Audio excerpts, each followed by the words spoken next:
ছাড়া এই আকাশ মনোমরা, যেন শীতে মৌসুমে পাতা ছড়া। তুমি ছাড়া এই আকাশ মনোমরা।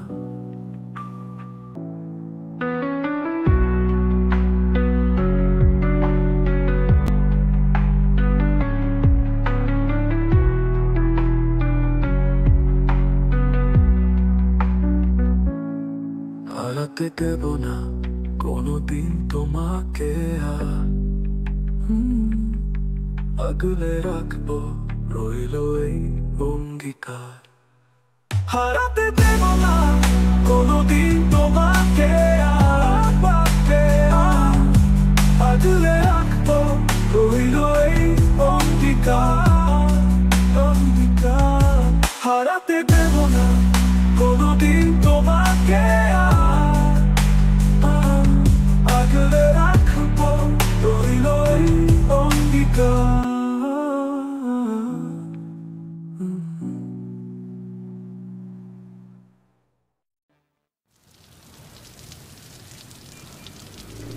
টিপ টিপ করে সকাল থেকেই বৃষ্টি পড়েই চলেছে।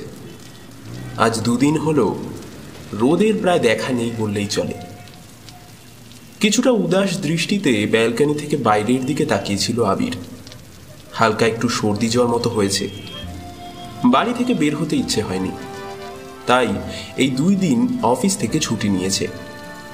অবশ্য ও নিজে ছুটি নিলেও বাকি শহরটাও যে কাজে অবসর নিয়েছে তেমনটা মোটেও নয়। ফ্ল্যাটের ব্যালকনি থেকেই ব্যস্ত শহরের কর্মচঞ্চল রূপ অনেকটাই দেখতে পাওয়া যায়। পশ্চিমবাংলা থেকে এই শহর প্রায় 1000 মাইল দূরে অবস্থিত। এমনিতে এই পৃথিবীর প্রায় সবকটা প্রান্তেই বাঙালির দেখা পাওয়া যায়, তবে এই শহরে সেই সংখ্যাটা অতি নগণ্য। প্রায় বছর 3 হলো নতুন চাকরি নিয়ে এখানে আস্তানা বানিয়েছে আবির। চাকরির শুরুর দিকে কাজের ব্যস্ততা অনেক বেশি থাকলেও ক্রমশ সেটার সাথে অনেকটাই মানিয়ে নিয়েছে।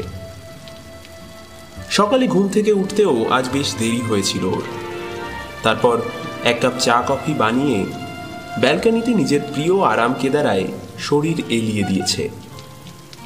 গরম কফি কাপে হালকা হালকা চুমুক দিচ্ছিল। মোবাইলের ইন্টারনেট বন্ধ রাখা ছিল এতক্ষণ। এবার সেটা অন করতেই টুং টাং করে প্রতীক্ষারত মেসেজগুলো একের পর এক জানান দিয়ে ঢুকতে লাগলো। নিঃশ্বাসে গরম কফির সুঘ্রাণ নিতে নিতে মোবাইলের স্ক্রিনে চোখ রাখলো আবির।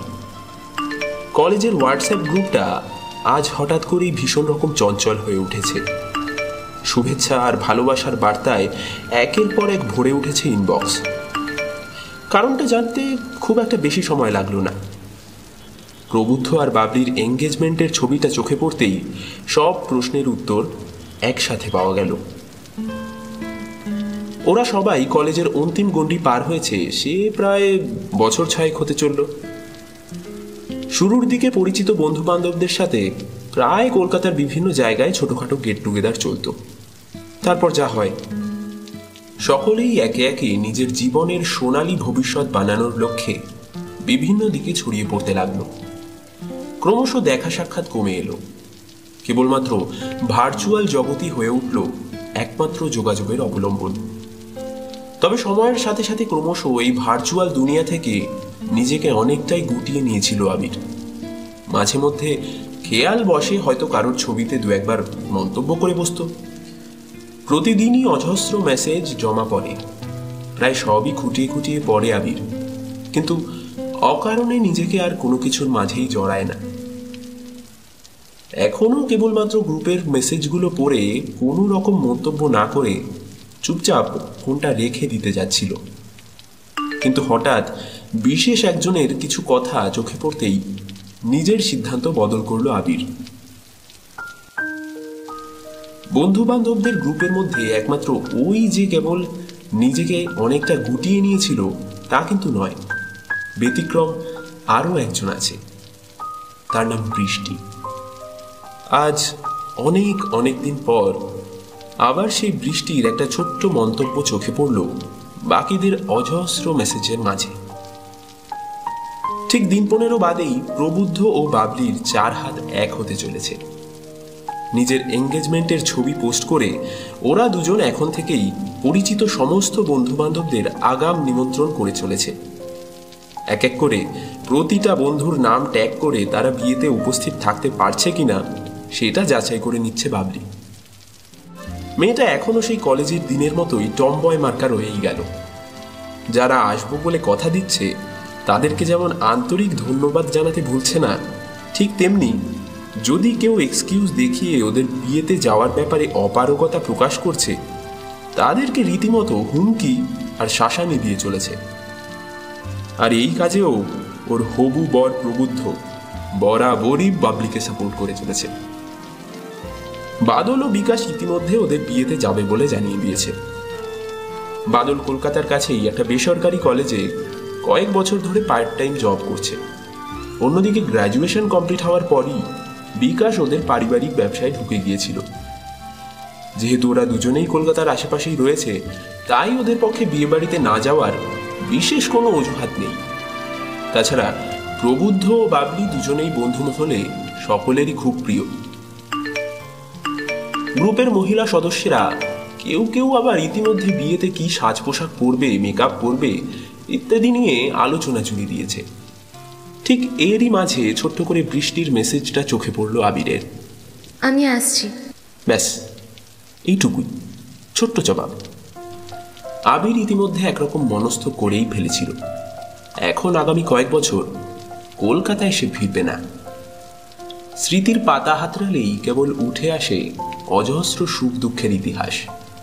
ভেবেছিল পরিচিত জায়গায় না ফিরলেই হয়তো ক্রমশ সেই উজ্জ্বল অতীতের প্রহরগুলো ধীরে ধীরে ফিকে হয়ে আসবে। কিন্তু আদতে এই সুদূর প্রবাসে ওর একাকিত্ব জীবন প্রতিনিয়ত আরও বেশি যন্ত্রণাময় হয়ে উঠেছে। নিঃসঙ্গ মুহূর্তগুলো যেন এক কালান্তক অভিশাপের মতোই সর্বদা ষড়যন্ত্র করে চলেছে। দূরে পালিয়ে গিয়ে এই যন্ত্রণা থেকে মুক্তি নেই। পরিচিত মুখ দীর্ঘদিন না দেখলেও নিঃসঙ্গ অবসরে স্মৃতির বেদনার ইতিহাস যেন আরও বেশি করে চোখের সামনে ভেসে ওঠে। বৃষ্টির মেসেজটা দেখে ক্ষণিকের জন্য কিছুটা স্মৃতি মেদুর হয়ে উঠল আবিরের মন। ওর সাথে নিয়মিত যোগাযোগের পর্ব অনেকদিন আগেই ছিন্ন হয়ে গিয়েছিল। সম্পর্কের নিবিড় সুতোর বন্ধনগুলো ক্রমশ অযত্নে আলগা হয়ে এসেছে। তবুও মাঝে মধ্যেই বুকের বাম পাজরে চিনচিন করে ওঠে অব্যক্ত অনুভূতির যন্ত্রণা। আচ্ছা বৃষ্টি, তুই কেমন আছিস? আমাকে মনে পড়ে তোর? নাকি নাকি একেবারেই মন থেকে মুছে দিয়েছিস আমায়? এমন হাজার হাজার কথা প্রতিদিন অবিরত আবিরের হৃদয়ের অন্দরে বাহিরে ঘোরাফেরা করে, শুধু বলা হয়ে ওঠে না কখনো সেগুলো। ছোট্ট একটা মেসেজ করেই ফের নিশ্চুপ হয়ে গিয়েছিল বৃষ্টি। আবিরের মনে এখন অনেক প্রশ্ন ঘোরাফেরা করছিল, কিন্তু সেগুলোকে সর্বসমক্ষে জেনে নেওয়ার কোনো উপায় নেই। মনের দোদুল্যমান অবস্থা কিছুটা প্রশমিত হলে অবশেষে নিজের কর্তব্য স্থির করে নেয় আবির।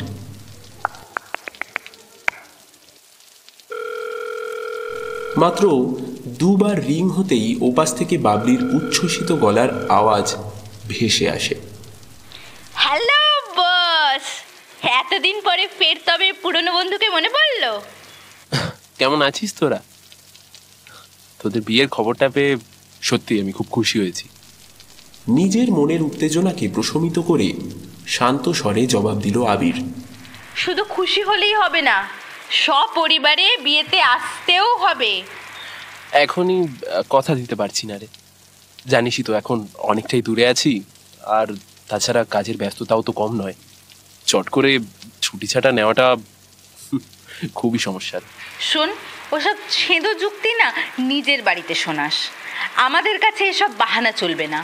বিয়েতে যদি না আসিস তাহলে তোর শহরে গিয়ে দাঙ্গা হাঙ্গামা বাঁধিয়ে আসবো। 1 মিনিট ধর তো, বুধু ফোন করছে, কলটা মার্জ করছি।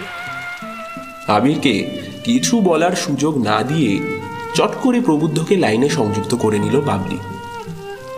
বন্ধু বান্ধবদের সাথে সেই কলেজের দিনের মতোই আবার ঠাট্টা ইয়ার্কি এসব বহুদিন হয় না, তাই হয়তো ওদের দুজনের সাথে কথা বলতে গিয়ে বারবার খেই হারিয়ে ফেলছিল আবির। কিরে, আসছিস তো বিয়েতে? দেখ, এমনিতেই কিন্তু এখন আর বিশেষ কোনো উপলক্ষ ছাড়া আমাদের গ্রুপের আর কারোর সাথেই সেভাবে দেখা সাক্ষাৎ হয় না। একবারই তো বিয়ে করবো বল, আর সেটাতেও যদি তোরা উপস্থিত না থাকিস তাহলে কি আর ভালো লাগবে? কেন রে, তোর বুঝি আরো অনেকবার বিয়ে করার ইচ্ছা ছিল? ধ্যাত, কি যে বলিস, তোর মতো একখানা অদ্বিতীয় নারী যার কপালে জুটেছে তার কি আবার অন্য কোথাও তাকাবার উপায় আছে নাকি? তোরা দুটো মানে এখনো সেই আগের মতোই রয়ে গেলি। এটাই তো জীবনে খুশি থাকার ইউএসপি বস। যদি পাল্টেই গেলাম চিরতরে, তাহলে আর আমাদের পরিচিতিটাই অক্ষুণ্ণ থাকবে কি করে বল? প্রত্যুত্তরে শুধু একটা বড় দীর্ঘশ্বাস ফেলা ছাড়া আর কিছুই জবাব দিতে পারল না আবির। প্রবুদ্ধ হঠাৎ করেই কিছুটা ইচ্ছে করেই যেন বৃষ্টির প্রসঙ্গটা উত্থাপন করল। বলছি আবির, বৃষ্টি তো আসবে জানিয়েছে, এবার তোর কথা বল। এই প্রশ্নের চটজলদি কোনো উত্তর দিতে পারল না আবির। নিজেকে গুটিয়ে নিতে খানিকটা সময় লাগলো ওর। তারপর ধীর স্বরে বলল, যদি আমি ওখানে থাকলে বৃষ্টির কোনো অসুবিধা না হয় তাহলে হয়তো ভেবে দেখতে পারি। দেখ আবির, আমার মনে হয় না যে তোরা দুজনেই একসাথে আমাদের বিয়েতে উপস্থিত থাকলে কারো কোনো সমস্যা হবে বলে। এখন তোরা দুজন যদি একান্তভাবেই আনকমফোর্টেবল ফিল করিস তাতে অবশ্য আমাদের কিছু বলার নেই। সো এখন ভেবে দেখ কি করবি। তবে ভাই, আমাদের দুজনেরই কিন্তু একটা আন্তরিক ইচ্ছে আছে, যাতে আমাদের কলেজের সেই পুরোনো দিনের রোমান্টিক হট কাপেলের জুড়িটা যেন আবার ফিরে আসুক। ঠিক আছে, ভাব তাড়াতাড়ি।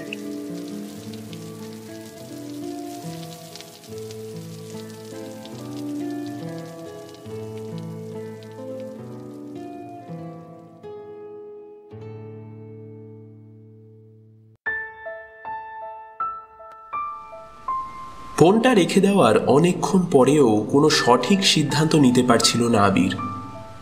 কি মনে হতে অনেকটা সাহস সঞ্চয় করে ছোট্ট একটা মেসেজ পাঠিয়ে দিল ইন্টারনেট জগতে। খানিকক্ষণ পরেই অবশ্য ওকে চমকে দিয়ে টুংটাং শব্দে জবাব ভেসে এলো। প্রবুদ্ধ আর বাবলির বিয়েতে উপস্থিত থাকার সিদ্ধান্তটা একান্তই আমার নিজের। এখন তুই কি করবি না করবি সেই সিদ্ধান্তটাও তোর নিজেরই হওয়া উচিত।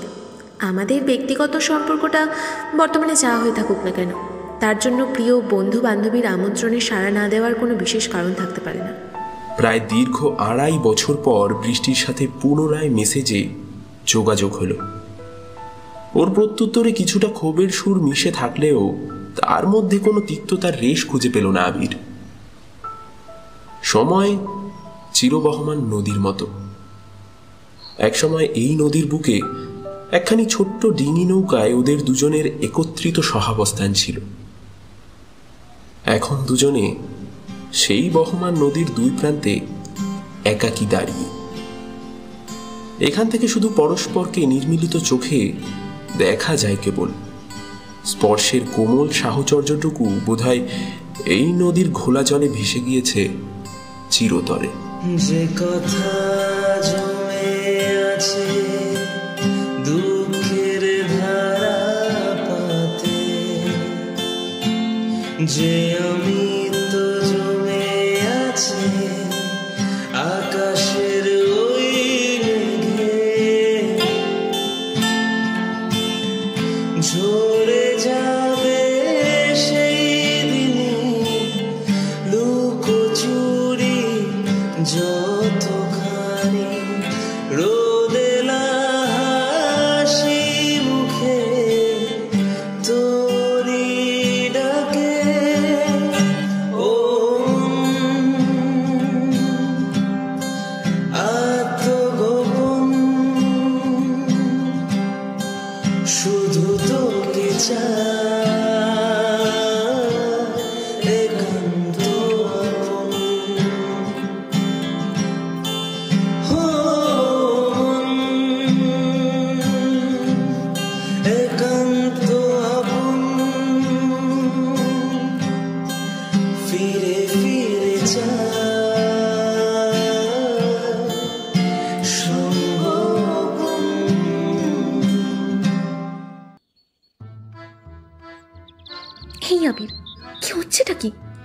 সাহস বেড়ে গেছে না? এই ভরদুপুরে চারপাশে এত লোকজন ঘোরাফেরা করছে, তাতেও বুঝি তোর চক্ষু লজ্জা নেই? অসভ্য কথাকার। বৃষ্টির দু চোখে মৃদু শাসন আঁকা থাকলেও ওর পাতলা ঠোঁটের কোণে লেগে থাকা তীরে হাসিটা একটা প্রচ্ছন্ন খুশির ইঙ্গিত দিচ্ছিল। বাহ, এই যে বলিস কলকাতার চারিপাশে এত মানুষজন গিজগিজ করছে যে নিরিবিলিতে একটু প্রেম করার উপায় নেই, তাই না ট্রেন ধরে এত দূরের নির্জন বিদেশ বিভুঁইয়ে এলাম। আর এখানে এসে তুই খোলা মাঠেও লোকজন দেখতে পাচ্ছিস। আমার চোখটা কি খারাপ হলো নাকি? ওহে আমার প্রবাসী বাঙালি, কলকাতা থেকে 8-10 কিলোমিটার পথটা মোটেও বিদেশ হয়ে যায় না মশাই। আর তাছাড়া আমরা মোটেও প্রেম করতে আসিনি, এসেছি একটু ঘোরাঘুরি করতে। তোর মতো ক্যাবলা কান্তের সাথে প্রেম করতে ভারী বইই গেছে আমার। আচ্ছা তাই না? ওকে, ঠিক আছে, তবে ফেরার সময় কিন্তু আমার ভাগের 74 টাকা মনে করে ফেরত দিয়ে যাবি, ব্যাস। আমি আর কিছু জানি না। কিসের 74 টাকা? একটা রিটার্ন টিকিট, এক প্যাকেট বাদাম ভাজা আর ওই একটা কর্নেটো আইসক্রিমের দাম। আবিরের কথায় ক্ষণিকের জন্য একটু বিস্মিত হয়েছিল বৃষ্টি। তারপরেই হাসতে হাসতে ডান হাত তুলে আবিরকে মারতে এলো। শালা, গার্লফ্রেন্ডের কাছ থেকে টাকাও শুরু করছিস না? গার্লফ্রেন্ড? কে গার্লফ্রেন্ড? আমি তো এখানে সামনের মাঠে ওই দুটো ঘাস খাওয়া গরু, আর ওই গাছের ডালে একটা দাঁড়কাক, আর রাস্তার পাশে একটা দেশি কুকুর ছাড়া আর তেমন কাউকেই দেখতে পাচ্ছি না। হ্যাঁ, একটা মিষ্টি কলেজ পড়ুয়া মেয়ে আছে বটে, তবে তার যখন প্রেম টেম করার আর বিশেষ ইচ্ছে নেই, কি আর করা যায়। হাত তুলে আবার মারতে উদ্যত হতেই চট করে বৃষ্টির হাতটা নিজের মুঠোবন্দি করে ফেললো আবির। তোকে তোকে একটা চুমু খেতে খুব ইচ্ছে করছে। না, এখন না। এটা কি তোর বাড়ির বেডরুম পেয়েছিস নাকি? যখন তখন এইসব ইচ্ছে হওয়া মোটেও ভালো লক্ষণ নয়। ইস, সত্যি যদি বাড়ির বেডরুম হতো। কপট আক্ষেপের সুরে আবির বলল কথাটা। চটাস করে ওর গায়ে একটা চাটি মারল বৃষ্টি। খালি অসভ্যতা না, খুব সাহস বেড়ে গেছে দেখছি আজকাল। আগে তো প্রেম ভালোবাসার নাম শুনলেই 10 মাইল দূরে ছুটে পালাতিস, এখন বুঝি মতি পরিবর্তন হয়ে গিয়েছে। তা কিছুটা তো হয়েছে বটেই। আর তার জন্য যে মেয়েটি সম্পূর্ণ দায়ী, তিনি হলেন মিস বৃষ্টি মুখার্জি। সত্যি বলছি রে, তুই ছাড়া এখন একটা দিনও আর আলাদা করে কল্পনা করতে পারি না। চারিপাশটা কেমন যেন ফাঁকা ফাঁকা, অর্থহীন লাগে। সেই যে কদিনের জন্য না বলে তোর দেশের বাড়ি চলে গিয়েছিলি, তখন থেকেই ব্যাপারটা রিয়েলাইজ করতে পারছি। আবিরের তরল কণ্ঠস্বর ক্রমশ প্রগাঢ় হয়ে উঠল। আবেগের অভিঘাত বৃষ্টির মনকেও স্পর্শ করছিল, তাই খানিকক্ষণ কোনো কথা বলতে পারল না। সেই একবারই চূড়ান্ত মান অভিমানের পর্ব ঘটেছিল ওদের জীবনে। তারপর আস্ত একটা বছর গড়িয়ে গিয়েছে। সময়ের সাথে ক্রমশ ঘনীভূত হয়েছে ওদের দুটি তরুণ হৃদয়ের প্রেম সুধা। খানিকক্ষণ চুপ থেকে ধীরে ধীরে মুখ খুলল বৃষ্টি। একটা কথা অনেকদিন ধরেই তোকে বলবো বলবো ভাবছিলাম, কিন্তু কিভাবে যে শুরু করব সেটাই ঠিক বুঝে উঠতে পারছি না। কেন? বাড়ি থেকে বিয়ের জন্য পাত্র খোঁজাখুঁজি শুরু করেছে নাকি রে? উফ, মজা নয়, এটা একটা সিরিয়াস ম্যাটার। যা বলছি একটু মন দিয়ে শোন প্লিজ।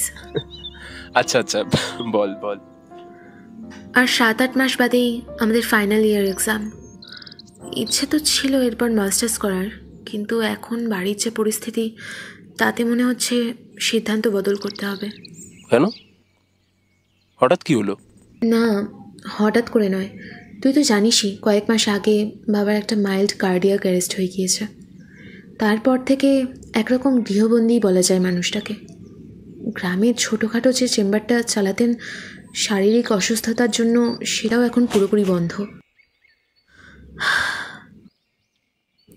তোর কাছে স্বীকার করতে লজ্জা নেই, বাড়ির সময়টা বেশ খারাপ যাচ্ছে আমাদের।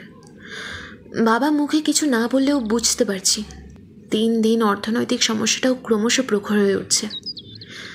এই সময় আমি নিজেও কিছু করতে পারছি না, তাই নিজেকে বেশ অসহায় মনে হচ্ছে। অনেক ভেবেচিন্তে তাই একটা সিদ্ধান্ত নিয়েছি। কি সিদ্ধান্ত? দেখ, চাকরির বাজারে যা হাল আজকাল, তাতে সাধারণ লাইনে পড়াশোনা করে দ্রুত স্বাবলম্বী হওয়াটা খুব মুশকিল। এদিকে বাড়ির বর্তমান পরিস্থিতির কথা বিবেচনা করে তাই আমি সিদ্ধান্ত নিয়েছি নার্সিংয়ের একটা কোর্স করব।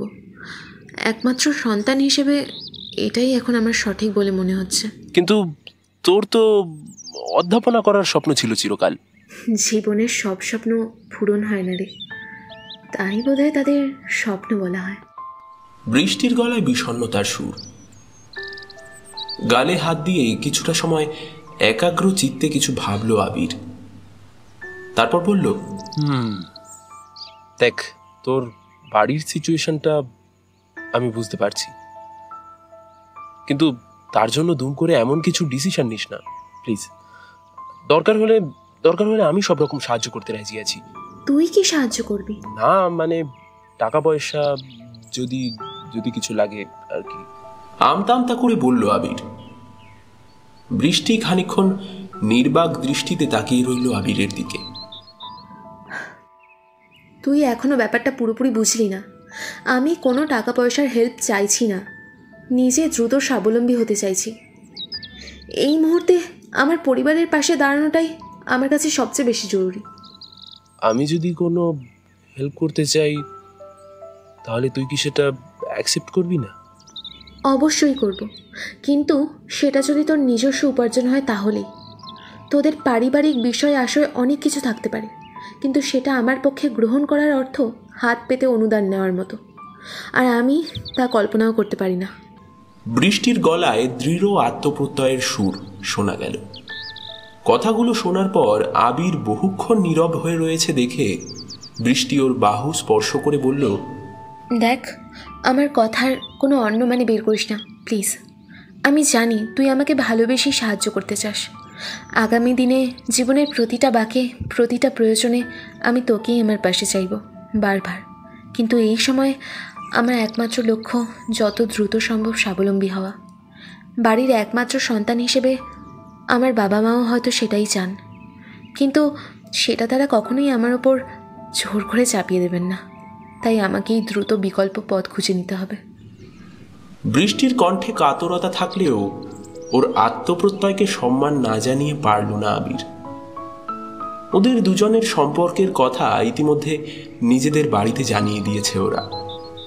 বেশ কয়েকবার বৃষ্টিকে নিয়েও গিয়েছে ইতিমধ্যে। বাবা মায়ের মুখ দেখে মনে হয়েছে ওনারাও ভাবী পুত্রবধূ হিসেবে বৃষ্টিকে যথেষ্ট পছন্দ করেই ফেলেছেন। আবিরের বাবার বেশ বড়সড় প্রমোটিং বিজনেস। গ্র্যাজুয়েশন শেষ করার পর তাই আবিরের পরিবার চায় ও যেন এই পারিবারিক ব্যবসাতেই এগিয়ে যায়। পুত্রবধূ পছন্দ করার ব্যাপারটা যেহেতু আগেই সারা হয়ে গিয়েছে, তাই ওদের বিয়েটাও হয়তো আগামী 1-2 বছরের মধ্যে হয়ে যাওয়ার সম্ভাবনা আছে। অন্তত তেমনটাই পূর্ব পরিকল্পনা ছিল। এখন বৃষ্টি যদি নিজের কেরিয়ার নিয়ে পৃথক কিছু চিন্তাভাবনা করে, সেক্ষেত্রে পুরো ব্যাপারটাই আবার নতুন করে ভাবতে হবে। আবিরের বাড়ি থেকেও বিষয়টা কেমনভাবে মেনে নেবে সেটাও একটা চিন্তার বিষয়। তবে এখনই এইসব আলোচনা করে বৃষ্টির বিক্ষিপ্ত মনকে আরও ভারাক্রান্ত করে তুলতে চাইল না আবির। আপাতত গ্র্যাজুয়েশনটা কমপ্লিট হোক দুজনের, হয়তো ততদিনে দুই বাড়ির পরিস্থিতি অনেকটাই পরিবর্তন হবে। কি আজ বুঝি সারাদিন এই মাঠের ধারে বসেই ঘাস খাওয়ার ইচ্ছে আছে? বৃষ্টি ইতিমধ্যে অনেকটাই স্বাভাবিক হয়ে গিয়েছে। ওর কথায় হুঁশ ফিরল আবিরের। কি আর করি বল, অন্য কিছু খাওয়ার ইচ্ছে থাকলেও তো উপায় নেই। না হয় মাঠের ওই গরুগুলোর সাথে চারটিখানি ঘাসই খেলাম। বৃষ্টির ঠোঁটের কোণে সেই পরিচিত হাসিটা ফিরে এসেছে। খুব ফাজিল হয়েছিস, হ্যাঁ? চোখ বন্ধ কর। কেন চোখ বন্ধ করতে যাবো কেন? করতে বলছি করবি, নইলে মারবো কিন্তু এক গাঁটটা। ওকে ওকে, আমি সারেন্ডার করছি ম্যাডাম।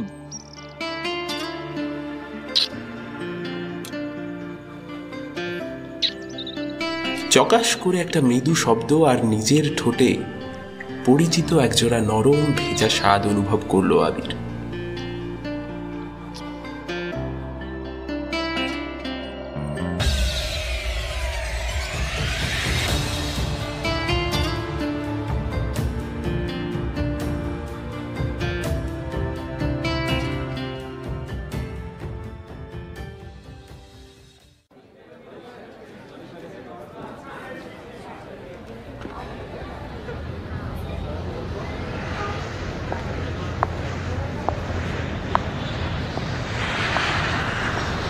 এয়ার টার্মিনাসের বাইরে বেরোতেই পরিচিত দুজন মানুষকে অকস্মাৎ চোখের সামনে দেখে প্রচণ্ড বিস্ময় আর আনন্দে প্রায় বাকরুদ্ধ হয়ে গেল আবির।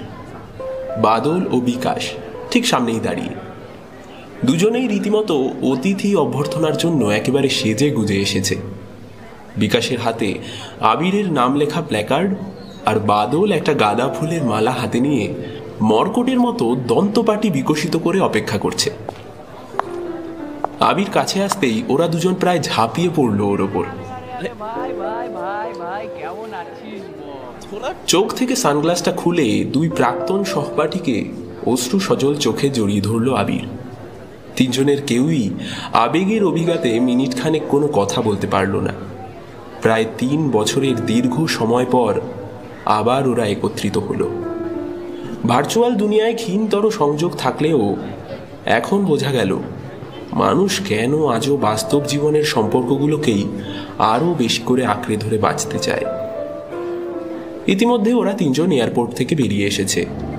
বিকাশ গাড়ি ড্রাইভ করছে, পিছনের সিটে আবির আর বাদল বসলো। আমার আসার খবর তোলা পেলে কি করে? আবিরের প্রশ্ন শুনে মুচকি হাসলো বিকাশ। এই ইনফরমেশনটা জোগাড়ের কৃতিত্ব আমাদের বাদলবাবুর। উনি টিকটিকিগিরি করে তথ্যটা বের করেছেন। বাদল পুনরায় ওর মূলোর মতো দাঁতের শাড়ি বের করলো। না না, ক্রেডিট অবশ্য আমার একার নয়, আসলে সবাই মিলে চেপে ধরলো, তাই একটু মাসিমাকে ফোন করে জেনে নিয়েছিলাম আর কি। তুই আমার মাকে ফোন করেছিলি? কই, মা তো আমাকে কিছু বললো না। ওহো, নাও আই গেট ইট। সব কিছু তোরা আগে থেকেই প্ল্যান করে রেখেছিলি, তাই না? কেন, সারপ্রাইজটা কি তোর ভালো লাগেনি? I feel so much honoured bro, seriously বলছি। তোদের দুজনকে আজ অনেকদিন পর একসাথে দেখে আমার যে কি আনন্দ হচ্ছে আমি বলে বোঝাতে পারবো না। শুধু এই গাঁদা ফুলের মালাটা লিটল বিট অকওয়ার্ড। মানে কার আইডিয়া ছিল ভাই এটা? সেটার ক্রেডিটও বাদলাই নিয়ে যাবে। শালা কথা ছিল রজনীগন্ধার গোলাপের মালা নিয়ে আসার, হতভাগাটা যে গাঁদা ফুলের মালা নিয়ে আসবে কে জানতো। উফ, একটা কাজও যদি ঠিকঠাক করতে পারে মাইরি। দেখ ভাই, আমাকে প্লিজ এভাবে ব্লেম করিস না। সাত সকালে যে কিভাবে ফুলওয়ালার কাছ থেকে এই গাঁদা ফুলের মালাটাই জোগাড় করে এনেছি সে আমিই জানি। এই মরশুমে সবকটা বাঙালি মনে হয় আজই বিয়ে করতে চলেছে। শালা বাজারে একটাও রজনীগন্ধার গোলাপের মালা স্টকে নেই, ভাবতে পারিস? না না না না, সব বাঙালি করছে না। আমাদের প্রবুদ্ধটার বিয়ে তো কালকেই নাকি? তো সেই শালার খবর কি? ব্যাটা নিশ্চয়ই বিয়ের লাড্ডুটা খাওয়ার লোভে গাছে তুলে লাফাচ্ছে। সেটাও নিজের চোখে না হয় দেখে নিস। আর এমনিতেও কয়েক ঘন্টার মধ্যেই তো প্রায় সকলের সাথেই দেখা হচ্ছে। মানে ওয়েট, এই আমরা তো শহরের ভিতর ঢুকলাম না, তবে আমরা যাচ্ছি কোথায়? সেটা না হয় এখন সিক্রেটই থাক। তুই 2-2.5 ঘন্টার ফ্লাইট জার্নি করে এসেছিস, এখন নিশ্চিন্তে 1-1.5 ঘন্টা ঘুমিয়ে নিতে পারিস। তারপর পৌঁছলেই সব বুঝতে পারবি। সে না হয় ঠিক আছে, বাট বাড়িতে একবার অন্তত। নো চাপ বস, মাসিমাকে সব বলাই আছে। তুই এখন লক্ষ্মী ছেলের মতো রেস্ট নিতে থাক, ডেস্টিনেশনে পৌঁছে গেলেই সব বুঝিয়ে দেওয়া হবে। বাদল গৌতম বুদ্ধের মতো নিজের হাতটা তুলে অভয় বাণী দিল। আবির বুঝল এতদিনে সে ওর বন্ধুদের এড়িয়ে চললেও বন্ধুরা কিন্তু আজও ওকে ঠিক আগের মতোই আগলে রাখতে ভালোবাসে। এই ভেবে অন্তরে বেশ প্রশান্তি অনুভব করলেও অপরদিকে প্রচণ্ড কৌতূহলে ওর মন ছটপট করছিল। একবার শেষ চেষ্টা করলো Abir. Can I drive please? No, that would be a spoiler my dear friend. ও সব ট্রিক এখন চলবে না। বিকাশ হাসতে হাসতে জবাব দিল, অগত্যা। নিরুপায় হয়ে আবির চোখ বন্ধ করে পিছনের সিটে ঘাড় এড়িয়ে দিল। ওদের গাড়িটা এতক্ষণে শহরের চৌহদ্দি ছাড়িয়ে হাইওয়ের চওড়া রাস্তা ধরে দ্রুত বেগে ছুটে চলেছে। একদম আর্লি ফ্লাইট ধরেছিল আবির। 8:30টার মধ্যেই কলকাতায় পৌঁছে গিয়েছিল। ঘড়িতে সময় এখন 9:30 ছুঁই। সকালের মিঠে রোদ ক্রমশ কড়া হয়ে আসছে। গাড়ির কাজগুলো তুলে এসিটা অন করলো বিকাশ। এই খিদে টিদে পেলে বলিস, কোনো একটা ধাবা পেলে দাঁড়িয়ে যাও। দুটো জিনিস যদি দেখতে পাস তাহলে হল্ট করতে পারিস। বাংলার নিজস্ব স্বাদের এই দুটো অথেন্টিক জিনিস খুব মিস করেছি এই কয়েক বছর। আচ্ছা, কি জিনিস? গরম গরম সিঙ্গারা আর জিলিপি।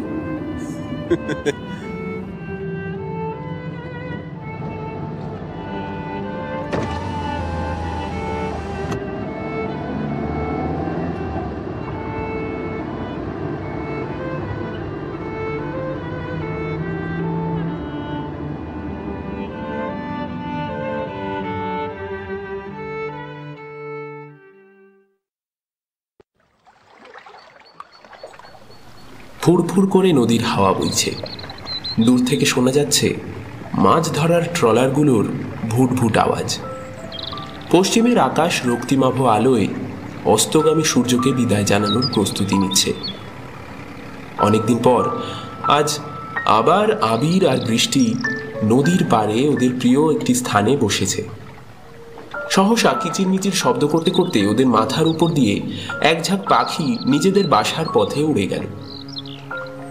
অস্তগামী সূর্যের দিকে এক দৃষ্টে তাকিয়েছিল বৃষ্টি। অনেকক্ষণ পর নীরবতা ভঙ্গ করে আবির প্রশ্ন করল বৃষ্টিকে, কিরে, এত মনোযোগ দিয়ে কি এত ভাবছিস? না, তেমন কিছু নয়। নয় বললেই হলো। আজ এখানে আসা অবধি খেয়াল করেছি, কেমন যেন আনমনা হয়ে আছিস তুই। কথাবার্তাও বিশেষ কিছু বলছিস না। শরীর টরীর ঠিক আছে তো? শরীরটাই বুঝি সব, আর মন কিছু নয়। এভাবে কথা বলছিস কেন তুই? তোর তোর কি হয়েছে সেটাই তো আমি জানতে চেয়েছি নাকি? বৃষ্টি চট করে কোনো উত্তর দিল না। একটা বড় করে দীর্ঘশ্বাস ফেলল কেবল। ওর বাম হাতটা নিজের তালুবন্দি করে আবির আবার প্রশ্ন করল, তুই কি কোনো কারণে আমার উপর খুব রেগে আছিস? দেখ, তেমন কিছু হলে কিন্তু আমাকে বল। এরকম শুকনো মুখে বসে থাকলে আমার আবার ভীষণ টেনশন হয় রে। আচ্ছা বলছি, সেদিন যে আমাদের বাড়িতে গিয়েছিলি তারপর থেকেই দেখছি কেমন যেন উঠিয়ে নিয়েছিস নিজেকে, কেন বলতো? বৃষ্টি একবার আবিরের মুখের দিকে তাকিয়ে পুনরায় ঘাড় ঘুরিয়ে নিল। ওর মনের মধ্যে এখন একটা প্রবল উত্তেজনার ঘূর্ণিঝড় বইছে। কিভাবে একে একে সব কথা আবিরকে খুলে বলবে সেটাই একটু সময় নিয়ে মনের মধ্যে গুছিয়ে নিচ্ছিল। নিজের সাইড ব্যাগটা থেকে একটা কাগজ বের করে আবিরের দিকে বাড়িয়ে দিল বৃষ্টি। এটা আবার কি? নিজেই পড়ে দেখ না। কাগজটা হাতে নিয়ে ভুরু কোচকালো আবির। কাগজটা পড়তে পড়তে আবিরের কপালে আরো একবার ভাঁজ পড়ল। তুই তুই সত্যিই তবে চাকরিটা করতে যাচ্ছিস? মানে আমি তো বিশ্বাসই করতে পারছি না। প্রচণ্ড বিস্ময়ে আবিরের কণ্ঠ ক্রমশ রুদ্ধ হয়ে এলো। গ্র্যাজুয়েশন শেষ করার পরপরই বৃষ্টি ওর পূর্ব সিদ্ধান্ত মতো একটা নার্সিং কোর্সে ভর্তি হয়ে গিয়েছিল। আবির এই সিদ্ধান্তের কোনো রকম বিরোধিতা করেনি, বরং ও নিজেও বরাবর চেয়ে এসেছে যাতে বৃষ্টি দ্রুত স্বনির্ভর হতে পারে। এছাড়া ও নিজেও এই সময় কিছুটা অন্য পথে হেঁটে একটা বিজনেস ম্যানেজমেন্টের কোর্স করে নিয়েছিল, যাতে ওদের পারিবারিক ব্যবসার কাজে আরও ভালোভাবে কর্মক্ষম হতে পারে। গত সপ্তাহে ওদের দুজনের বিয়ের পাকা কথাবার্তার জন্য দুই বাড়ির সদস্যরা একত্রিত হয়েছিলেন। যতদূর সিদ্ধান্ত হয়েছে তাতে হয়তো আগামী 2-3 মাসের মধ্যে ওদের 4 হাত এক করে দেওয়ার পরিকল্পনা হয়েছে। সেদিন বৃষ্টিও এসেছিল ওর বাবা মায়ের সাথে।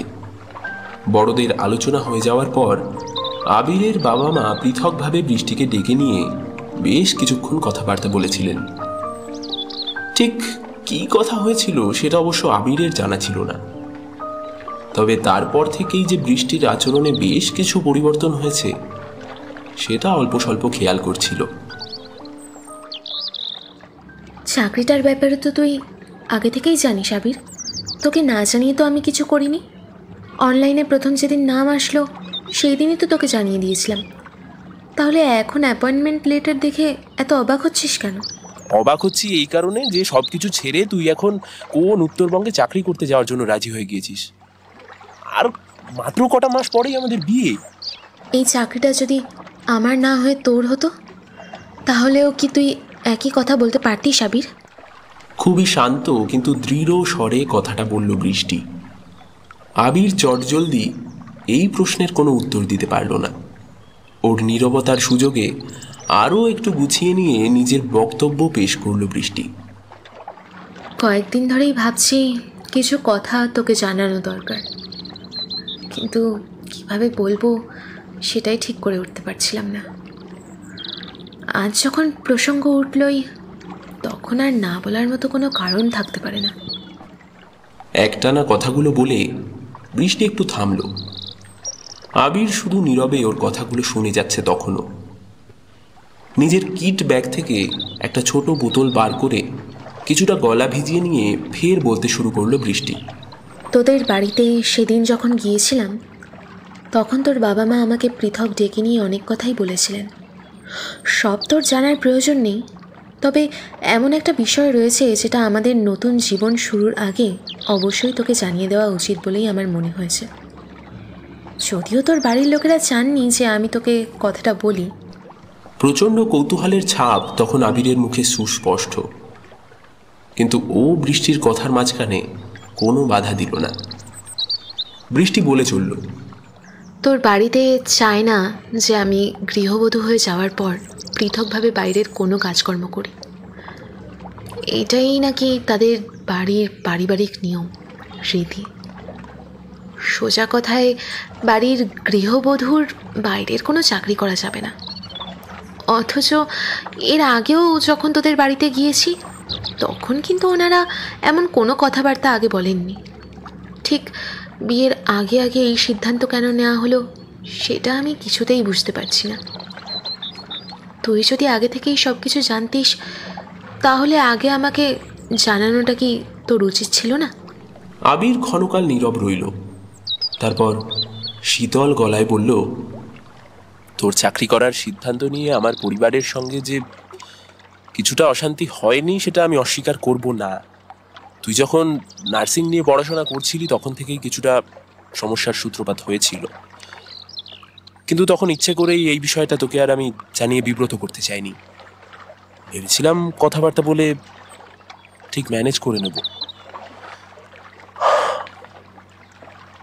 আমার মনে হয় নর্থ বেঙ্গলে তোর চাকরির খবরটা জানানোর পর থেকেই বাবা মা এত পেকে বসেছে।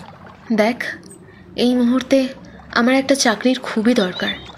সেটা উত্তরবঙ্গে নাকি পুরুলিয়ার কোনো প্রত্যন্ত গ্রামে সেই নিয়ে আমার বিন্দুমাত্র মাথা ব্যথা নেই। নিজে কিছু করব এই মানসিকতা নিয়েই বারবার এগিয়ে এসেছি। এখন সব কিছু হাতের সামনে পেয়েও ফিরিয়ে দেওয়ার মতো বোকামি করতে আমি রাজি নই। আর তাতে যদি আমার থেকে দূরে চলে যেতে হয় তাতেও বুঝি তোর কোনো আপত্তি নেই? বোকার মতো কথা বলিস না প্লিজ। প্রতিদিন লক্ষ লক্ষ মানুষ নিজেদের বাড়ি ঘর ছেড়ে হাজার হাজার মাইল দূরে কাজের জন্য ছুটে যাচ্ছে। তাদের কি কারোর সংসার পরিবার নেই নাকি? Please don't be so emotional fool. আমার চাকরিটা শুধুমাত্র আমার স্বপ্ন পূরণই নয়, আমার স্বনির্ভরতাও বটে, আর সেটা আমি কোনো মূল্যেই হারাতে রাজি নই। সূর্যি মামা ইতিমধ্যে অস্তাচলে গিয়েছেন। হালকা কিছু আলোর লেশ এখনও রয়ে গিয়েছে চারপাশে। সেই আলোতেই বৃষ্টির মুখের অব্যক্ত বেদনার রেখাগুলি সুস্পষ্টভাবে পড়তে পারল আবির। বড়ই ধর্ম সংকটে পড়েছে সে এখন। কিভাবেই বা এই জটিল সমস্যার সমাধান করবে কিছুই ভেবে পেল না। তবে নিজেকে একটু সামলে নিয়ে পুনরায় বৃষ্টির হাত চেপে ধরে শুধু একটা কথাই বলল, আমাকে একটু সময় দে প্লিজ। আমি দেখছি কি করা যায়।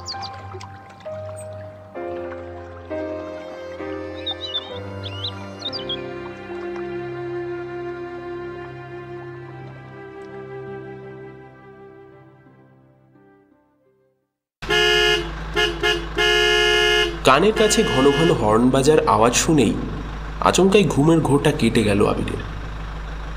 পুরনো কথা ভাবতে ভাবতে কখন যেন ঘুমিয়ে পড়েছিল। ওদের গাড়ি ইতিমধ্যে হাইওয়ে ছেড়ে কোনো এক অজানা গ্রামের সড়কপথ ধরেছে। গাড়ির সামনে একপাল গরু ছাগল রাস্তা পারাপার করছিল, তাই কিছুক্ষণ দাঁড়িয়ে পড়েছে ওরা। কিরে, ঠিকঠাক এগোচ্ছি তো আমরা? ড্রাইভিং সিট থেকে হাঁক পারল বিকাশ। বাদল খুব মনোযোগ সহকারে মোবাইলের লোকেশন দেখছিল। মনে হচ্ছে ঠিক পথেই এগোচ্ছি, বুঝলি? প্রায় এসেই গিয়েছি, তবে সামনে কাউকে জিজ্ঞেস করে নিলে ভালো হতো। অ্যাটলিস্ট এবার তো বল রে ভাই, কোথায় এলাম আমরা? সবুরে মেওয়া ফলে বৎস, আরো কিছুক্ষণ সবুর করো, অনেক কিছুই ফলবে। আরে যা শালা, মানে কি বলবো, আর এবার তো অন্তত বল কিছু। কতক্ষণ ধরে আর বলা বলির কিছু নেই বস, সামনে একটু ভালো করে তাকা, ঠিকই বুঝতে পারবি সব। বড় একটা দিঘির পার ঘেঁষে ওদের গাড়িটা এখন যেদিকে ছুটে চলেছে সেদিকে তাকিয়েই বেশ অবাক হলো আবির। অদূরেই দেখা যাচ্ছে প্রাসাদোপম সাদা রঙের একটা বিশাল বাড়ি। বাড়ির সামনে বিশাল তোরণটি সুন্দর করে ফুল দিয়ে সাজানো।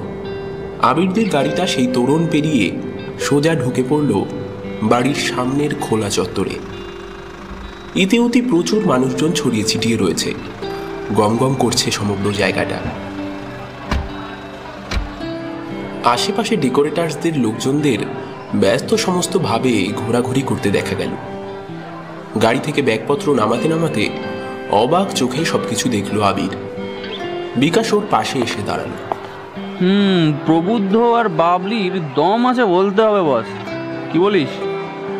বাঙালির বিয়েতে ডেস্টিনেশন ওয়েডিং খুব কমই হয়, তবে ওরা কিন্তু দুজনেই সেটা করে দেখিয়ে দিল। হ্যাঁ,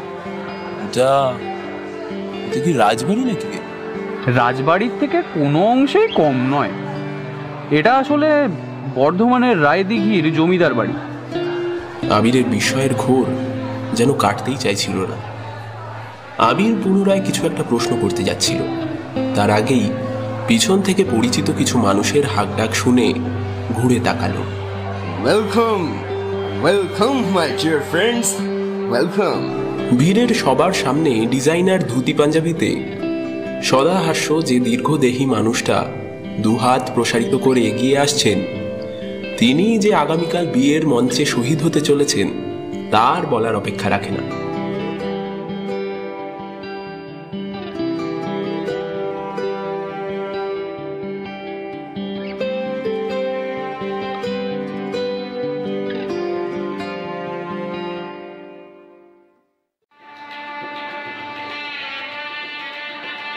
বিয়েবাড়ির সানাইয়ের আওয়াজে সাত সকালে ঘুম ভাঙল আবিরের। ইতিমধ্যে গায়ে হলুদের প্রস্তুতির জন্য চারিদিকে হইচই পড়ে গিয়েছে। সকলের যেন ব্যস্ততা তুঙ্গে। বাদল আর বিকাশ এখনো অবশ্য অঘরে ঘুমোচ্ছে। গতকাল অনেক রাত অবধি সব বন্ধুবান্ধবদের আড্ডা চক্র বসেছিল। ওদেরকে আরও কিছুক্ষণ ঘুমোতে দিয়ে আবির একাই বিছানা ছেড়ে উঠে পড়ল।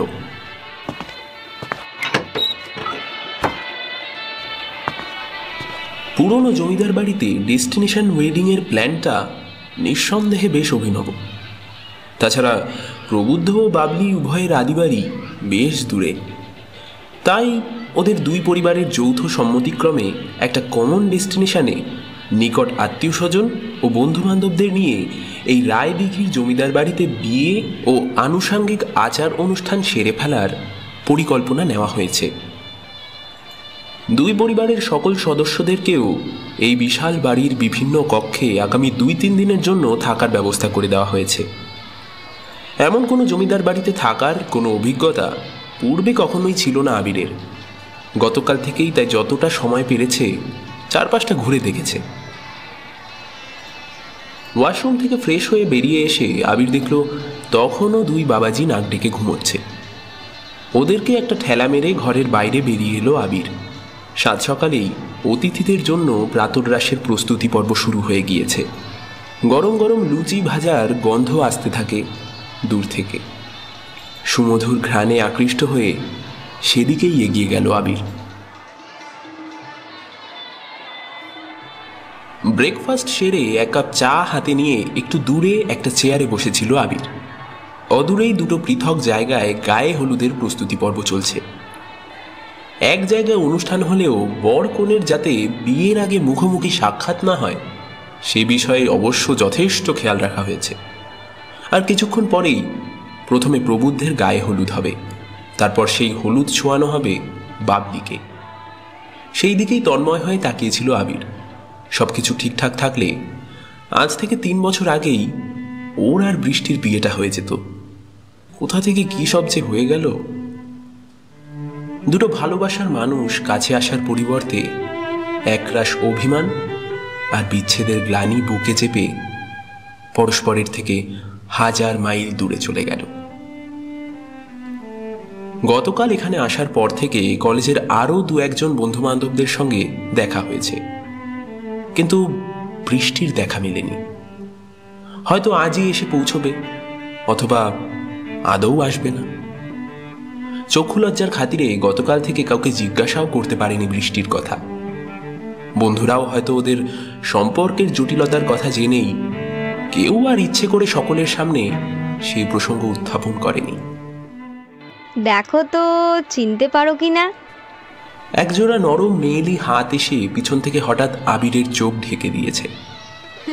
পশ্চাৎপটে আরো বেশ কয়েকটি নারীকণ্ঠের হাসির আওয়াজ শোনা যাচ্ছে। সহসা বুকের ভেতরটা কেমন ধক করে উঠল আবিরের। নিজের হাত দিয়ে স্পর্শ করে বোঝার চেষ্টা করলো সেই অজ্ঞাত নারীকে। কি গো, এখনো চিনতে পারলে না? একরাশ মেয়েলি কলরব শোনা যাচ্ছে পিছনে। গলাটা তাদেরই কারো হবে। ওরা যে সকলে মিলে ইচ্ছে করেই এই মজার খেলাটা চালিয়ে যাচ্ছে তাতে কোনো সন্দেহ নেই। বেশ ধন্দে পড়ে গেল আবির। না রে, পারলাম না, হার মানছি, আমি হার মানছি। এবার অন্তত আমার চোখটা ছাড় প্লিজ। এক সময় পরাজয় স্বীকার করতেই হলো। মেয়েদের দল আবারও উচ্চকিত স্বরে হেসে উঠল। আবিরের চোখ ছেড়ে ওর পাশের চেয়ারগুলোতে একে একে বসল সৌমি, পিয়ালি, অদিতিরা। ওদের হাতের ব্যাগপত্র দেখে বোঝা গেল ওরা সবাই এইমাত্র এসে পৌঁছেছে। কি গো আবিরদা, বাংলা থেকে দূরে চলে গিয়েছো বলে কি আমাদেরকেও একেবারে ভুলে গিয়েছো নাকি? নাকি মনে মনে অন্য কারোর কথা ভাবছিলে? দুষ্টুমিটা সৌমি এতক্ষণ করছিল, আর বাকিরা পিছন থেকে মজা নিচ্ছিল। অপ্রস্তুতভাবে একটু বোকার মতো হাসার চেষ্টা করলো আবির। কলেজে সৌমি ওর থেকে 1 বছরের জুনিয়র ছিল। বৃষ্টির সাথে পাকাপাকি সম্পর্কের আগে কলেজের কেউ কেউ ওদের দুজনকে নিয়ে মুখরোচক আলোচনা চালাতো। সেসব কতকাল আগের কথা। কথার প্রসঙ্গ অন্যদিকে টানার চেষ্টা করলো আবির। এখনই এলি বুঝি তোরা? হ্যাঁ গো, ট্রেনটা একটু লেট ছিল, না হলে আরও আগে এসে পৌঁছাতাম। যাক, তবে গায়ে হলুদের আগে আগে যে এসে পৌঁছাতে পেরেছি এই নিশ্চিন্ত। আবির কিছু একটা বলতে যাচ্ছিল, তারই মাঝে হঠাৎ ধুতির কাছা লটপট করতে করতে প্রবুদ্ধ কোথা দিয়ে সামনে এসে হাজির। তোরা তো চলে এসেছিস দেখছি। দূর ব্যাগের ছাতা, এই ধুতিটা না, হ্যাঁ কেন বলছিলাম, হ্যাঁ তোদের দেরি দেখে ভাবছিলাম আবার স্টেশনে গাড়িটা পাঠিয়ে দেবো কিনা। যা বাবা, আবার ডোন্ট ওয়ারি দাদা, আমরা সকলেই নির্বিঘ্নে চলে এসেছি। তুমি এবার নিশ্চিন্তে গায়ে হলুদের জন্য বসে পড়তে পারো। দাঁড়া আগে, এই ধুতিটা মানে হলুদটা তো আগে বাটা হোক। হ্যাঁ মানে এই ফাঁকে বরং তোরা না দিদির সঙ্গে দেখা করে আয়, বুঝলি? আর কি জানো, আরে হ্যাঁ ওর পাশের ঘরেই তোদের থাকার ব্যবস্থা করা হয়েছে।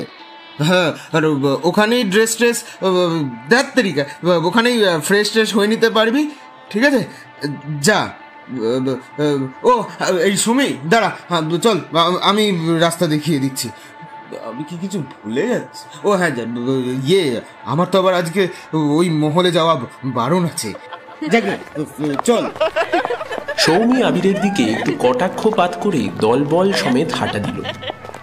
ওদের সাথে যেতে যেতে প্রবুদ্ধ পিছন ঘুরে হাঁক দিল, দাঁড়া, এই আবির, বাকি দুটো লাট সাহেব কোথায় রে?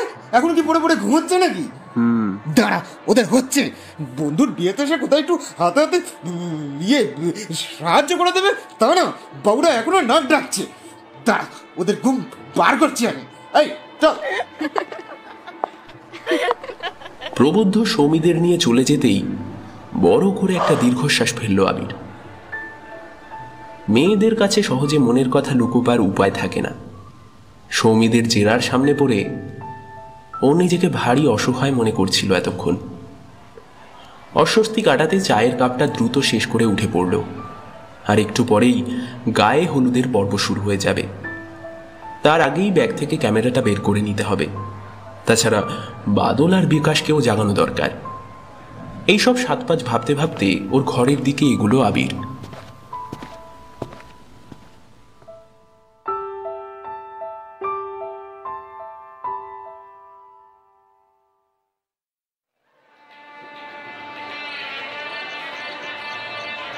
বাড়ির সামনের খোলা মাঠে সুসজ্জিত বিয়ের মণ্ডপ।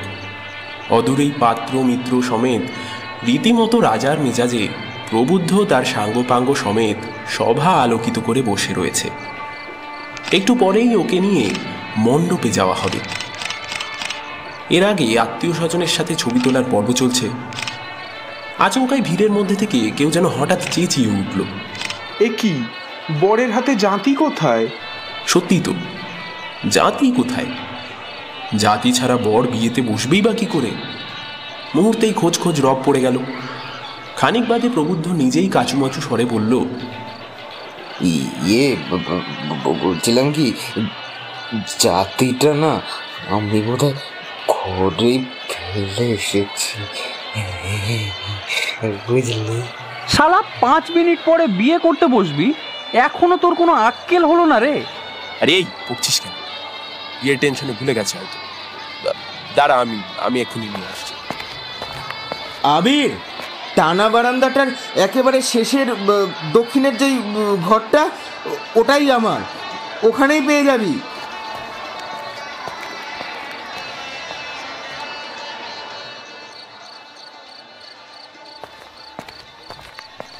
জমিদার বাড়ির অন্দর মহলের গোলকধাঁধা গত 2 দিনেও পুরোপুরি সড়গড় হয়নি আবিরের। ভেতর বাড়িতে ঢুকে খানিক দূর যাওয়ার পর মনে হলো সে রাস্তা গুলিয়ে ফেলেছে। তবে টানা বারান্দা খুঁজে পেলেও এই রাত্রিবেলা দক্ষিণ দিকের সঠিক কোন ঘরটাতে যে যেতে হবে সেটা বোঝাটা একটু কঠিন। বাড়ির এই দিকের অংশে ও কখনোই আসেনি। দেরি হয়ে যাচ্ছে দেখে আন্দাজ মতো একটা ঘরের ভেজানো পাল্লা ঠেলে হুড়মুড় করে ঢুকে পড়ল। এই সরি, ভুল ঘরে ঢুকে পড়েছি, আমি সরি। প্রায় বিঘতখানেক জিভ কেটে চূড়ান্ত লজ্জায় সাথে সাথেই পেছন ঘুরে গেল আবির। তড়িঘড়িতে প্রবুদ্ধের ঘরে যাওয়ার বদলে অন্য একটা ঘরে ঢুকে পড়েছে বেচারা। সামনে একজন নারী মূর্তি এখন পেছন দিকে ঘুরে আয়নার সামনে প্রসাধনে ব্যস্ত। আবির শুধু মেয়েটিকে পেছন থেকে একবার দ্রুত এক ঝলকে দেখেই ঘর ছেড়ে বেরিয়ে যাচ্ছিল। হঠাৎ একটা ডাক শুনে ওর পা দুটো যেন মেঝের সাথে সেটে গেল। আবির, যেন 7 সমুদ্র দূর থেকে কেউ ডাক দিল। হৃদয়ের গোপন খাড়িতে ছলাৎ ছলাৎ করে উঠল দামাল ঢেউ। এই স্বর ওর অতি পরিচিত। এই স্বর শোনার জন্যই হয়তো নিজের মনের সাথে যাবতীয় সংঘাত করে আবারও ফিরে এসেছে 1000 মাইল পথ পেরিয়ে। বিয়েবাড়ির সানাই, চারিপাশের মানুষজনের কোলাহল, ব্যস্ততা সব কেমন যেন ধীরে ধীরে স্থিমিত হয়ে পড়ল। ধীরে ধীরে ঘুরে তাকালো আবির।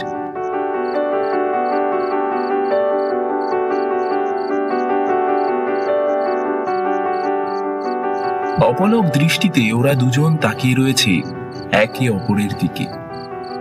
কাজল রাঙা হরিণী চোখ দুটো থেকে যখন বৃষ্টির মতো একটা দুটো নীরব জলবিন্দু ঝরে পড়তে লাগলো, তখন নিজেরও আবেগ আর সংবরণ করতে পারল না আবির। নহবতের সানাইয়ের করুণ সুর দুটি হৃদয়ের দীর্ঘদিনের পুঞ্জীভূত জমাট অভিমান ক্রমশ গলিয়ে দিতে লাগলো। যে স্মৃতি বেঁচে আছে গোধূলির ওই মাঠে, যে চুমু লেগে আছে অবেলার বৃষ্টিতে, আবারও সতেজ হবে আবিরের রঙিন হবে, বাকি কিছু রয়ে যাবে তোরই ছোঁয়া। ও আত্মগোপন শুধু তোকে চায় একান্ত আপন। ও মন, একান্ত আপন, ফিরে ফিরে চায় সঙ্গ আপন।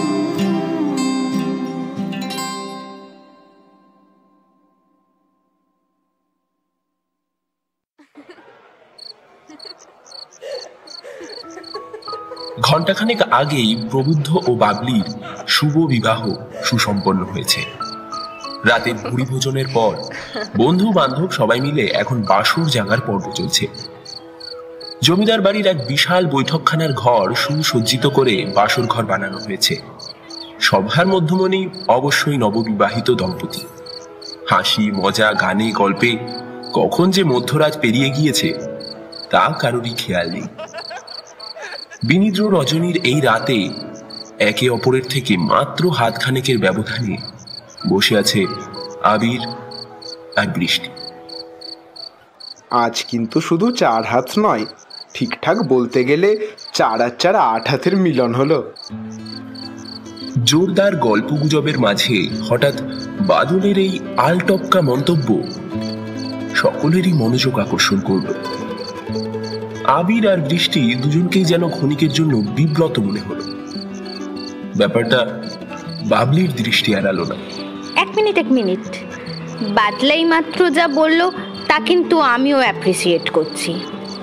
আজকের বাসরে আমরা ছাড়াও আরও একটি নবদম্পতি আছে। হ্যাঁ, প্রথাগতভাবে হয়তো অগ্নি সাক্ষী রেখে আজ তাদের মালাবদল হয়নি, কিন্তু আজ থেকে যে তাদেরও জীবনের নতুন অধ্যায় শুরু হয়েছে তা কিন্তু চোখ মুখের ভাব দেখেই বোঝা যাচ্ছে। বাবলির এই কথায় আরক্ত মুখে বৃষ্টি ঘাড় নামিয়ে ফেলল। আবির ঠিক প্রবুদ্ধর পাশেই বসেছিল, উঠে পালানোর মতো করলো। এই আমি না একটু আসছি। ধরেছি, কোথায় পালাও বন্ধুবর? সবে তো কলির সন্ধে বাবা আবির, এর মধ্যেই রসভঙ্গ করে পালালে হবে ভায়া? বসো, চুপটি করে বসো। প্রবুদ্ধ ও বাবলির কর্মকলাপে ততক্ষণে বাকিদের কাছেও ব্যাপারটা জলের মতো পরিষ্কার হয়ে গেছে। সকলে মিলে একেবারে হর্ষধ্বনি দিয়ে উঠল। না, আমাদের এই ক্যাবলা বন্ধুটির এতদিনে তবে একটা ইল্লে হলো দেখছি। শালা একেবারে গভীর জলের মাছ। এতদিন বাংলার বাইরে ঘাপটি মেরে পড়েছিল, একবার স্বদেশে ফিরিয়ে আনতে না আনতেই টুপ করে টোপটা গিলে ফেললো। অবিলম্বে ইনভিটেশন চাই আবিরদা। বিপরীত দিক থেকে সৌমিরা হই হই করে উঠল। এই বিয়ে বাড়িটা শেষ হওয়ার আগেই আর একটা কনফার্ম করে দিতে হবে কিন্তু। এত উল্লাসের মাঝে আবির ও বৃষ্টি একেবারে বাক্যহারা হয়ে পড়েছিল। পাশ থেকে বাবলি হঠাৎ বৃষ্টিকে একটু খোঁচা মেরে বলল, কি ম্যাডাম, কিছু একটা তো বলুন প্লিজ। তোরা থামবি এবার? আবির আবার একটু গলা ঝেড়ে কিছুটা গম্ভীর স্বরে বলল, তোরা আসলে সবটা ঠিকঠাক জানিস না। আমাদের দুই বাড়িতে এখনো অনেক জটিলতা রয়ে গেছে। সেসব যে কিভাবে সমাধান হবে কে জানে। এই আনন্দ ঘন পরিবেশে এমন কথা শোনার জন্য কেউই বিশেষ প্রস্তুত ছিল না। বৃষ্টির স্বাধীনভাবে চাকরি করার সিদ্ধান্তটা আমার বাড়ি থেকে একেবারেই মেনে নিতে পারেনি। সেই নিয়ে অনেক অশান্তি হয়েছে, বিয়েটাও ক্যান্সেল হয়ে গেল। তারপর তো নর্থ বেঙ্গলে জব করতে চলে গেল, আমিও আর বাড়িতে শিখতে পারলাম না। তাই বছর ঘুরতে না ঘুরতেই বাংলার বাইরে একটা কাজ নিয়ে চলে গেলাম। তোরা হয়তো বলতে পারিস যে আমরা বাড়ির সিদ্ধান্তের বিপরীতে গিয়ে আলাদা বিয়ে করে নিলাম না কেন, কিন্তু এই কথা বলাটা যতটা সহজ, কাজে করে দেখানো ততটাই মুশকিল। আমরা দুজনেই পরিবারের একমাত্র সন্তান। সেই পরিবারকে অখুশি করে একলা এমন কিছু করার ইচ্ছে হয়তো কেউই ভাবতে পারিনি তখন। আবিরের মর্মস্পর্শী কথায় সকলেরই হৃদয় আর্দ্র হয়ে উঠল। বৃষ্টির দুই চোখ দিয়ে ততক্ষণে অব্যক্ত বেদনার উষ্ণ ধারার স্রোত অবিরত বয়ে চলেছে। এই শালা, তোকে কে বললো যে তোরা একলা? আর আমরা বুঝি কেউ নই, তাই না? দেখ, তোদের দুজনকে আমরা কেউই আলাদা দেখতে চাই না বস। তাই না সোজা এয়ারপোর্ট থেকে তোকে তুলে এনেছিলাম। নিজেদের ইগোর লড়াইয়ে তোরা দুজনেই যে দূরে দূরে কষ্ট পাচ্ছিস, তার আমাদের থেকে কেই বা ভালো জানে বল। আর তোদের জুড়িকে আবার একবার মুখোমুখি আনতে পারাটাই আমাদের প্রধান উদ্দেশ্য ছিল। আর সেই কাজটা মোটামুটি ভালোভাবেই উতরে গিয়েছে। ঈশ্বর চাইলে আগামী দিনে আর কেউই তোদের আলাদা করতে পারবে না। শুধু নিজেরা পরস্পর আর অভিমান করে দূরে দূরে থাকিস না। শোন রে বেটা, এই আষাঢ়ে আমাদের পরিণয় হলো। দেখিস সামনের আষাঢ়ের আগেই তোদের বিয়েটাও ঠিক লাগিয়ে দেব। চাপ নিবি না একদম। और वैसे भी यार दोस्त लोग होते किस लिए है? প্রবুদ্ধের গলার স্বরে এমন কিছু একটা আত্মবিশ্বাসের সুর ছিল, যাতে আসরের আগের সরগরম মেজাজটা আবারও রমরম করে ফিরে এলো। পুনরায় সকলে হৈ হৈ করে উঠে প্রবুদ্ধের বক্তব্যকে এক বাক্যে সমর্থন জানালো।